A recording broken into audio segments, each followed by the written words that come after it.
On numerous occasions, I read about or heard Mohammedan Muslims speak of and believe in what they consider a fact, which is predestination, al-qadar.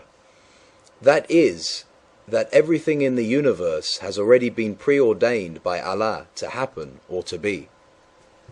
Muhammad in his Quran makes it absolutely clear his belief in the predestination of all of life, as well as of everything else, whether animate or inanimate in this universe. All living creatures have been preordained by Allah even before their creation. There is and can never be free will and or freedom of choice under the cult of Muhammadan Islam.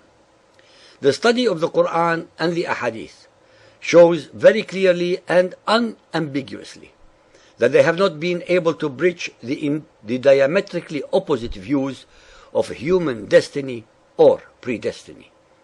This condition is untenable, and no amount of intellectual or theological contortions thought out by the followers of Muhammad can rectify or change the situation.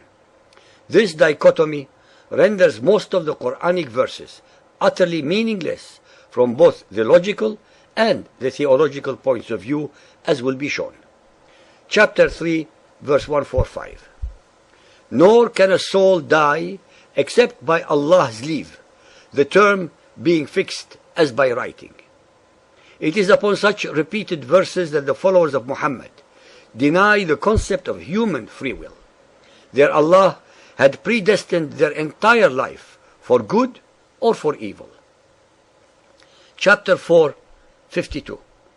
And those whom Allah hath cursed, thou wilt find have no one to help. Again and again, the Quran alleges that Allah, the merciful and compassionate, predestines many of His own creation to hellfire without any fault of their own. The God of Israel, on the one hand, is very clear in the Bible in allowing mankind to have the free will to choose between good or evil and be judged accordingly. The Quran, on the other hand, has changed the rules without justification or justice to the detriment of most humans. Chapter 6:59. Not a leaf doth fall, but with His knowledge.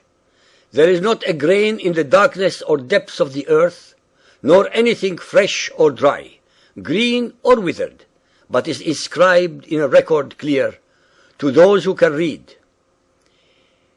This verse represents one of the clearest declarations of the concept of predestination in the Quran.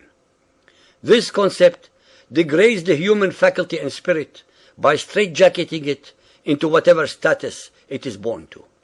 Neither intellectually nor morally can this be acceptable, since it makes Allah guilty of being unjust, immoral, and full of hate, as He condemns many of humanity to punishments for committing crimes that they were forced to do because they were already predestined to commit them by Him, Allah. Chapter 7, verse 34.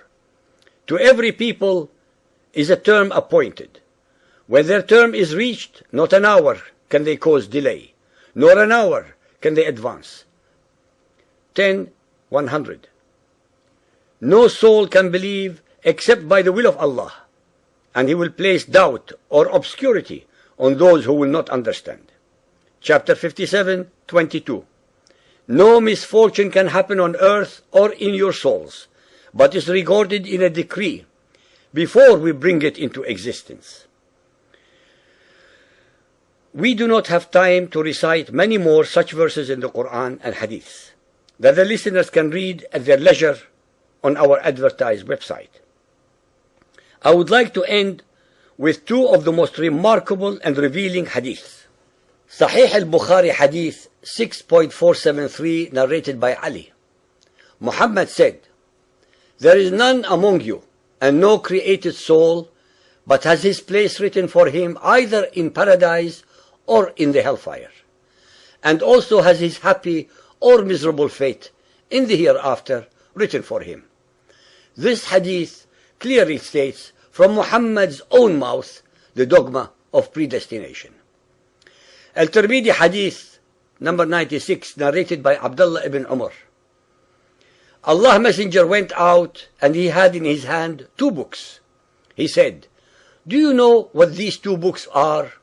We said, "Allah Messenger, we do not know, but only that you inform us." Thereupon he said, "This one which my right hand possesses is a book from the Lord of the worlds. It contains the names of the inmates of paradise, and the name of their forefathers, and those of their tribes.